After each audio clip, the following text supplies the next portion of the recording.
So hello everyone, कैसे हैं आप? तो हम लोग अर्थमेटिक प्रोग्रेशन देख रहे थे। इसमें से हम एक्सरसाइज 5.2 कर रहे थे। इसमें दो पार्ट हो गए थे। इस एक्सरसाइज के पार्ट 1 और पार्ट 2 ये हम कर चुके हैं। आज हम इसमें लगाएंगे पार्ट 3। इसी का पार्ट 3 आज हम करने वाले हैं। क्यों? क्योंकि देखिए, इसमें सवाल कई हैं। सवाल हमने जो अभी तक देखा था, हमने 10 नंबर तक देख लिया है। ये हमने पार्ट 1 और पार्ट 2 में मिला के 10 नंबर तक हमने कर लिया है। आज जो हम करेंगे उसके आगे करेंगे, 10 के आगे देखेंगे जितने भी आज हो पाएंगे, आज हम करने वाले हैं। तो आप में से अगर किसी ने भी नहीं देखा है तो यहाँ चैनल पे चले जाएंगे तो यहाँ आपको एक लिंक मिल जाएगा, आई बटन जिसको बोलते हैं। वहाँ पे सारी क्लासेस क्रम से शेड्यूल हैं, ठीक है। एक ऑर्डर में आपको मिल जाएंगी सारी क्लासेस, आप वहाँ से एक्सेस कर सकते हैं। तो चलिए शुरू करते हैं, एक एक करके हम लगाएंगे सवाल। क्वेश्चन नंबर 11 कह रहा है, 11 कह रहा है which term of the AP. एक एपी दी गई है, इसका कह रहा है कि कौन सा term will B 134 132 more then it's 54th term. कह रहा है कि इस एपी का कौन सा टर्म जो है 132 ज्यादा होगा, किससे? 54th से। कह रहा है 54th टर्म इसका जो आएगा उससे हमको चाहिए 132 ज्यादा वाला टर्म, वो टर्म कौन सा होगा। अगर इससे हम डेटा निकालने की कोशिश करें, कल हमने आपको बताया था कि अगर क्वेश्चन लैंग्वेज के फॉर्मेट में है तो सबसे पहले आपका काम होता है तो उसमें से जो डेटा आप निकाल पाए वो निकालिए। इसको डेटा के फॉर्म में कैसे लिखेंगे? कह रहा है कि विच टर्म ऑफ एपी, एक एपी दी गई है, यहाँ पे हम लिख रहे हैं गिवन एपी। जो दिया गया हम वो लिख रहे हैं 3, 15, 27, 39 एंड सो ऑन। एपी दी गई है, इसमें क्या दिया क्या गया है, ये एपी लिखा है, दिया है ए, इसका फर्स्ट टर्म 3 है और डी। तो जो दिया है हम उसको पहले लिख लेते हैं। यहाँ पे 15 माइनस 3 करेंगे 12 आएगा। कॉमन डिफरेंस हमारा 12 आ गया। अब क्या कह रहा है, क्या रहा है, अब हम यहाँ मान लेते हैं लेट, जो कह रहा है हम उसी को मान लेते हैं। Let nth term will be 132 more then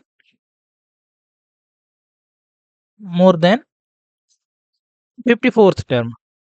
यही कह रहा है। कह रहा है कि कौन सा ऐसा टर्म होगा जो इसके 54th टर्म से 132 ज्यादा होगा। तो हमने मान लिया कि इसका जो nth टर्म होगा वो उसके 54th टर्म से 132 ज्यादा होगा। तो ये तो लैंग्वेज के फॉर्मेट में अभी हमने लिखा है। अब इसको थोड़ा सा अगर हम लिखें डेटा के फॉर्म में तो ये इसको ऐसे लिखेंगे, इसका nth टर्म जो होगा वो इसके 54th टर्म से 132 ज्यादा होगा। ये हो गया, ये हमारा बन गया एक थोड़ा सा डेटा के फॉर्म में। अब इसको हम थोड़ा सा एक्सपेंड कर देंगे, जो आएगा वही हमारा आंसर है। तो यहाँ से लिखेंगे तो a plus n minus 1 into d. अब हमको n ही निकालना है। इसको लिखेंगे तो a प्लस 53, 54 माइनस 1 53 हो गया, 53 d प्लस 132।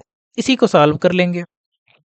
देखिए a का मान मत रखिए, a से a कैंसिल आउट ही हो जाएगा, तो चाहे जो रखेंगे तो a मत रखिए, आप केवल d रख दीजिए। d यहाँ कितना आएगा n माइनस 1, d को रखेंगे 12 और यहाँ रखेंगे 53 इंटू 12 प्लस 132। इसको थोड़ा सा सॉल्व करेंगे तो यहाँ आएगा, इसको गुणा करेंगे तो ये आएगा 12 3 जा 36, तो 3 है और 12 पंचे 60 यानी 60। तो ये 63 आया प्लस 132, इसको ऐड करेंगे तो यहीं ऐड कर देते हैं, ये आएगा 8 और ये इधर आ जाएगा 6 और ये आएगा 7, 7 6 8। तो n माइनस 1 इक्वल टू 12 उधर जाएगा। इसको अगर भाग करेंगे तो 12 संग 72, 12 चौके 48। n माइनस 1 इक्वल टू इतना, तो n इक्वल टू कितना आया, n इक्वल टू आया 65। तो इसका जो 65th टर्म होगा यानी 65वां टर्म जो होगा वो इसके 54वें टर्म से 132 ज्यादा होगा। तो यही हमको n निकालना था, तो हमको n मिल गया। ये आपका फाइनल आंसर है। इस तरह से इसको लगाएंगे। देखिए क्वेश्चंस इसमें कठिन नहीं है। क्वेश्चंस जो है, जैसे आपने अगर सीरीज हमारे साथ पढ़ी है तो क्वेश्चन केवल आपको पढ़ना आना चाहिए और पढ़ के उसमें जो कह रहा है वो निकालना आना चाहिए। बाकी कैलकुलेशन आप बहुत आराम से कर सकते हैं। कैलकुलेशन में कोई दिक्कत नहीं, आपको लैंग्वेज पे ध्यान देना होगा। अगला सवाल कह रहा है कि 12 नंबर वाला सवाल है। कह रहा है कि 2 AP have same common difference. तो 2 AP हैं, उनका कॉमन डिफरेंस सेम है। कोई भी 2 AP हो सकती है, कॉमन डिफरेंस सेम है। The difference between their 100th term is 100। अब देखिए 2 एपी हैं, इसको एज्यूम कैसे करेंगे, जैसे हमने कहा एक ये है 2 4 6 8, ये भी एक एपी है। और अगर हम कहें एक ये है 10 12 10 12 14 16, ये भी एक एपी है। तो देखिए ये एपी दोनों अलग है ना, दोनों में क्या सेम है, केवल कॉमन डिफरेंस ही सेम है। कॉमन डिफरेंस यहाँ भी 2 है और यहाँ भी 2 है, इस तरह से। तो इस तरह से 2 एपी हैं, क्या है वो हमको नहीं पता है, ठीक है। ये तो हमने आपको समझाने के लिए बताया कि मान लेंगे ये अगर एपी है तो देखिए कॉमन डिफरेंस सेम आ रहा है ना।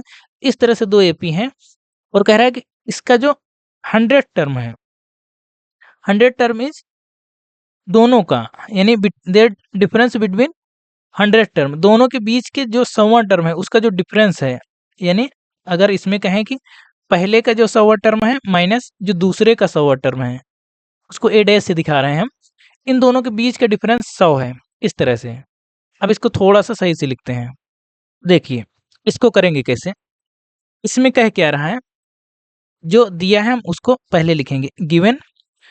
देखिए हम यहाँ लिख नहीं रहे हैं, लेकिन हम पहले एपी के लिए हम कैपिटल ए मान रहे हैं और दूसरे एपी के लिए हम स्मॉल ए मान रहे हैं। तो फर्स्ट एपी के लिए कह रहा है कि ए 100 माइनस ए 100 ऐसे करके, ये इक्वल टू दिया है 100, ये पहली कंडीशन दी गई है। हमसे पूछा क्या है, हमसे पूछा है कि इसका जो 1000वां टर्म है, यानी ए 1000 माइनस ए 1000, दोनों के 1000वें टर्म का अंतर कितना आएगा, ये हमसे पूछा है, ठीक है। तो इसको पहले हम सॉल्व करेंगे। तो अगर इसको हम बेसिकली लिखें, हम इसको मान रहे हैं पहली एपी है, तो पहली एपी का a1 plus n minus 1 into D1 लिख रहे हैं, और दूसरी एपी में हम लिख रहे हैं a2 plus n minus 1 into D2, ठीक है। अब यहाँ पे दिया क्या है, गिवन दैट दिया क्या है कि दोनों का कॉमन डिफरेंस सेम है। अगर आप ये लाइन पढ़ें तो कॉमन डिफरेंस दोनों का सेम है, तो दिया है कि D1 बराबर D2, तो D1 की जगह पे हम D2 लिख सकते हैं। तो a1 प्लस n माइनस 1, देखिए हम n माइनस 1 अगर लिखे हैं तो थोड़ा सा इसको ठीक करते हैं। n इक्वल टू यहाँ कितना है 100 टर्म, तो यहाँ 99 होगा, सीधे सीधे 99, और D1 की जगह क्या हो जाएगा D1 ही लिखते हैं, और D2 की जगह भी हम D1 ही लिख देंगे, माइनस A2 माइनस, अब यहाँ भी 99 होगा, क्यों, क्योंकि 100 टर्म है, तो D2 की जगह हम D1 लिख सकते हैं। ये इक्वल टू कितना है, ये 100 है, ये इक्वल टू 100 है। आई थिंक ये आपको समझ में आया होगा। ये थोड़ा सा आपको समझना है कि दोनों का जो 100 टर्म है उसका जो डिफरेंस है वो 100, ये 100 ही आ रहा है। तो इस तरह से इसके फर्स्ट टर्म को हमने a1 कहा, इसके फर्स्ट टर्म को हमने a2 कहा है। तो 99 d1 99 d1, देखिए ये कैंसिल आउट हो गया, तो यहाँ से जो निकल के आया a1 minus a2 equal to 100, ये है, यहाँ से a1 माइनस a2 100 निकल के आया है। अब दूसरा देखिए ये पूछा क्या है, अब यहाँ बढ़ जाएंगे, अगर ये पूछा है तो इसके लिए हमने क्या कहा था a1 प्लस ये कितना होगा 999, अगर हमको 1000 टर्म चाहिए तो 1000 माइनस 1 इंटू डी माइनस, इसके लिए a2 होगा, माइनस हम ब्रैकेट नहीं लगा रहे हैं तो दोनों माइनस होगा, तो 999, और यहाँ पे क्या होगा, दोनों सेम है तो हम डी रख रहे हैं अब की बार, ठीक है, D1 D2 नहीं रख रहे हैं, क्योंकि कॉमन डिफरेंस उसने कहा है सेम है, अभी कट जाएगा, इसीलिए हम यहाँ पे रख नहीं रहे हैं, इसी का मान हमसे पूछा है। तो यहाँ से अगर हम निकालेंगे तो ये दोनों ऐसे ही कट गए, तो बचा क्या a1 minus a2, a1 minus a2, इसको 1 मान लीजिए, फ्रॉम इक्वेशन 1 से अगर इसको हम रखेंगे तो ये आएगा 100, तो बेसिकली इसका आंसर जो आया वो 100 आ गया। तो इसको लिखेंगे, ऐसे लिखेंगे a100 नहीं a1000 minus a1000 equal to 100, बस यही इसका आंसर है। तो ये आप इस तरह से लिखेंगे। आई होप आपको समझ में आया होगा। कहीं भी आपको कोई भी डाउट है आप सीधे कमेंट में पूछिए, कमेंट में हम उसका रिप्लाई करेंगे, और अगर ये लगेगा कि हाँ कमेंट में इसका जवाब नहीं दिया जा सकता तो हम एक वीडियो अलग से उसकी लेके आएंगे, जितने भी डाउट रहेंगे। तो चलिए बढ़ते हैं अगले सवाल की ओर। क्वेश्चन नंबर 13 कह रहा है कि how many 3 digit numbers are divisible by 7, कह रहा है कि 3 डिजिट नंबर ऐसे कितने होंगे जो 7 से डिविजिबल होंगे। तो अब देखिए ये एकदम आसान सवाल होते हैं, बस इसको करना आपको आना चाहिए। इसमें थोड़ा-सा आपको ये सोचना है कि 7 से जो डिविजिबल होगा, तो वो पहला नंबर कौन-सा होगा जो 7 से डिविजिबल होगा? अगर आप 3 डिजिट का अगर आपको निकालना नहीं आता ना, तो 3 डिजिट का जो नंबर होता है ना, तो पहले तो 100 ही आता है। तो 100 तो इससे डिविजिबल होगा नहीं, तो 100 के बाद 101 इससे डिविजिबल होगा नहीं, 103 क्या आपको ऐसे करते रहना है? नहीं, करते नहीं रहना है। इससे भाग करेंगे, हम बता रहे हैं आपको। कितना आया? कितनी बार गया? 7 एकम 7, 3 बचा ना? और ये कितना है? 0 आया, 7 चौके 28, 2 बचा, ठीक है। हाँ, या तो ये जो रिमाइंडर आया उसको 100 में से घटा दीजिए, या तो 100 में से उस रिमाइंडर को घटा दीजिए, तब हमारा 7 से डिविजिबल बन जाएगा। 2 अगर घटा देंगे तो 98 आएगा, तब ये 2 7 से डिविजिबल हो जाएगा। हाँ, या फिर जो आया है उसमें से क्या घटा दें, यानी अब इसमें कितना जोड़ दें, जैसे 2 तो पहले से ही है, कितना जोड़ दें कि ये 7 हो जाए, इसमें 5 ही तो जोड़ना पड़ेगा ना कि 7 हो जाए। इसका मतलब 7 - 2 5 अगर इसमें जोड़ देते हैं, तब भी ये जो है कितना हो जाएगा, 7 से डिविजिबल हो जाएगा। आप चेक कर सकते हैं। वैसे भी अगर 20 तक आपको टेबल आती है, तो आप हिट एंड ट्रायल से भी तुरंत लगा सकते हैं। तो ये तो हमने समझाने के लिए किया था कि पहला नंबर जो 3 डिजिट का होगा, वो 7 से डिविजिबल कौन-सा होगा। तो अगर आप लिखेंगे, तो 105 होगा पहला नंबर। दूसरा नंबर क्या होगा? इसमें आप 7 7 ऐड करते जाइए, 1 1 2 होगा, इसके बाद 1 1 9 होगा। तो देखिए इससे एक देखिए हमको सीरीज बन गई। और देखिए आखिरी में भी यही करना है। आखिरी जो 3 डिजिट का नंबर होगा वो कौन-सा होगा? तो अगर आप इसको 7 से डिवाइड करते हैं, हम ऐसे ही कर रहे हैं, 7 1 जा 7 2 आया।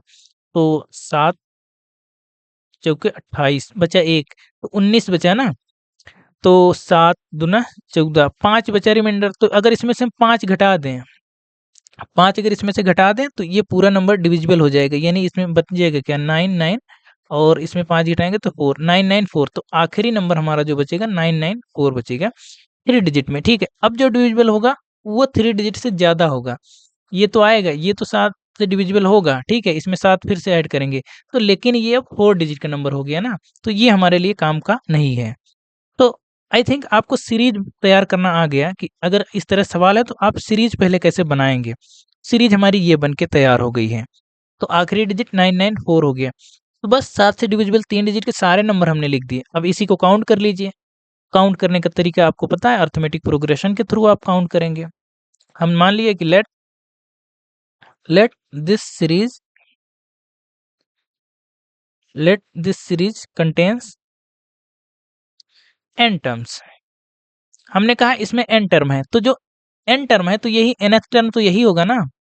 तो nth टर्म इसका लास्ट टर्म होगा ना, तो an इक्वल टू कितना आया, 994। ये सब कुछ हमने कल की वीडियो में समझाया था कि अगर किसी सीरीज में n टर्म है तो उसका जो nवां टर्म होगा वो लास्ट टर्म होगा। इसमें अगर फार्मूले लगाएंगे तो a plus n minus 1 into d equal to 994। यहाँ से अगर a निकालेंगे, यहाँ से a निकालेंगे तो 105, इसका फर्स्ट टर्म और इसका जो कॉमन डिफरेंस वो 7 है। तो 7 से मतलब 7 से डिविजिबल है, सब में 7 7 ऐड करते जा रहे हैं तो हमको नंबर्स मिल रहे हैं। तो बेसिकली इसको यहाँ पे रख देंगे, plus n minus 1 into 7 equal to 994।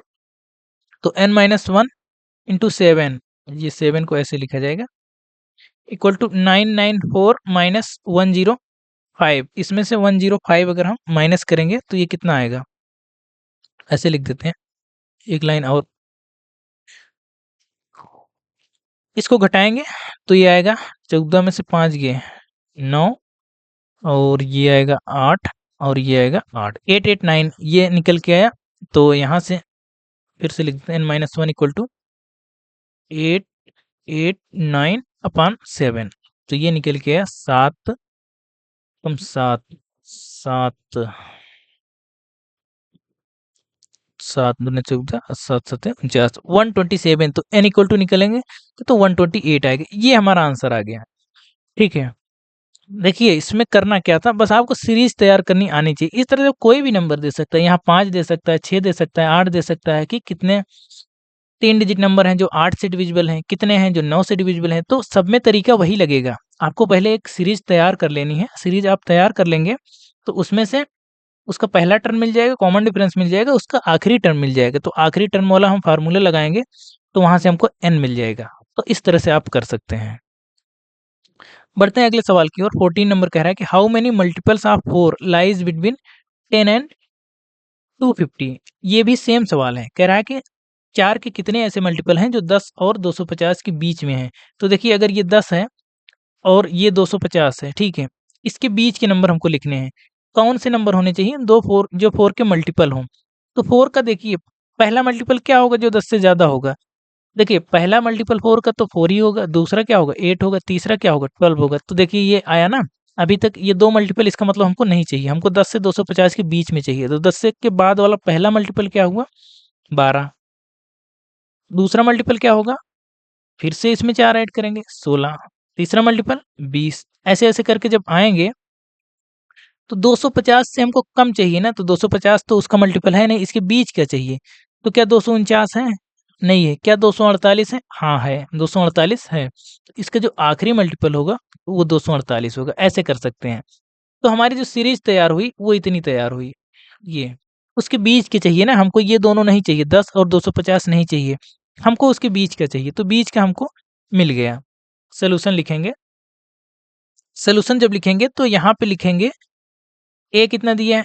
ए हमारा निकल के आया 12 और कॉमन डिफरेंस कितना निकल के आया? 4। जब 16 माइनस 12 करेंगे तो 4 आएगा। अब हम कह रहे हैं कि लेट दिस सीरीज हैव, या फिर हैज़ कर दीजिए, सिंगल है। This series has n terms. हमने कहा वही पूछ रहा है ना कितने नंबर हैं, हमने कहा n है बस, तो उसका जो nth टर्म होगा वो लास्ट होगा। तो यहाँ से वही लगाएंगे an इक्वल टू 2 4 8। अब जो करते आए हैं वही कर देंगे, a plus n minus 1 into d equal to 2 4 8। A और डी की वैल्यू रखेंगे। a कितना है? 12 है, plus n minus 1 into D कितना है? 4 है, इक्वल टू 2 4 8। तो 12 उधर जाएगा तो n minus 1 into 4 equal to, अगर इधर करेंगे तो ये माइनस होगा 236 हो जाएगा। तो सीधे सीधे यहाँ से आएगा n माइनस 1 इक्वल टू 4 से इसको डिवाइड करेंगे तो कितना आएगा? 59 आएगा। इस तरह से जब इसको करेंगे तो n इक्वल टू कितना आएगा? 60 आएगा। ये हमारा आंसर है। तो 60 ऐसे नंबर्स होंगे जो 10 और 250 के बीच में लाई करेंगे और वो 4 के मल्टीपल होंगे। तो ये हमारा आंसर हो गया। आई होप आपको समझ में आया होगा। कठिन नहीं सवाल, बस लैंग्वेज पढ़नी आनी चाहिए और उससे हम डेटा निकाल पा रहे हैं तो ठीक है। बढ़ते हैं अगले सवाल की ओर। क्वेश्चन नंबर 15 कह रहा है for what value of n are nth term of APs इतना एंड इतना। हाँ, ये थोड़ा-सा ठीक सवाल है। ठीक सवाल इसलिए है कि इसमें 2 एपी दी गई हैं। इसमें जो पहली एपी दी गई है 63, 65, 67 एंड सो ऑन, और जो दूसरी एपी दी गई है 3, 10, 17 एंड सो ऑन। कह रहा है कि इसका कौन-सा ऐसा टर्म होगा? हाँ, हमने कह रहा है कि n की किस वैल्यू के लिए, कह रहा है कि एपी के दोनों टर्म इक्वल होंगे। देखिए, इसको कैसे करेंगे? इसमें कह रहा है कि n की किस वैल्यू के लिए दोनों, for what value of n nth term of the APs are same. n की किस वैल्यू के लिए दोनों के nth टर्म सेम होंगे। तो हमको सिर्फ इसमें n की वैल्यू निकालनी है, हमको कुछ नहीं मानना है। हम कैपिटल ए से दिखा रहे हैं और इसको स्मॉल ए से दिखा रहे हैं। हमने कहा a n equal to a n, वही दिया है तो हमने सेम यही रख दिया। तो यहाँ से क्या आएगा? ए वन इसको कह रहे हैं a one plus n minus one into d one इसको कह रहे हैं, इसको ए टू कह रहे हैं, a two plus n minus one into d two. तो यहाँ से अगर हम ए वन निकालेंगे, ए वन 63 आएगा, और यहाँ से डी वन निकालेंगे तो 2 आएगा, और यहाँ से अगर हम ए टू निकालेंगे, इसको हम ए टू कह रहे हैं, दूसरी जो सीरीज है उसको सब 2 से दे रहे हैं, तो और इसका कॉमन डिफरेंस जब निकालेंगे तो इसमें 7 है इसका कॉमन डिफरेंस। ठीक है, तो ये आई होप ये तो समझ में आ ही रहा होगा कि कॉमन डिफरेंस और फर्स्ट टर्म निकाल रहे हैं। तो ए वन यहाँ पे रखेंगे 63 plus n minus one into d one रखेंगे 2 इक्वल टू ए टू 3 रखेंगे, n minus one into d two रखेंगे 7। बस इसको थोड़ा सा सिंप्लीफाई कर लेंगे, 3 को इधर करेंगे तो ये 60 हो जाएगा, इक्वल टू देखिए n minus one into two, n minus one into 7, तो ये इधर जाएगा तो एन माइनस वन इंटू 5 हो जाएगा। ऐसे डायरेक्ट कर लेंगे।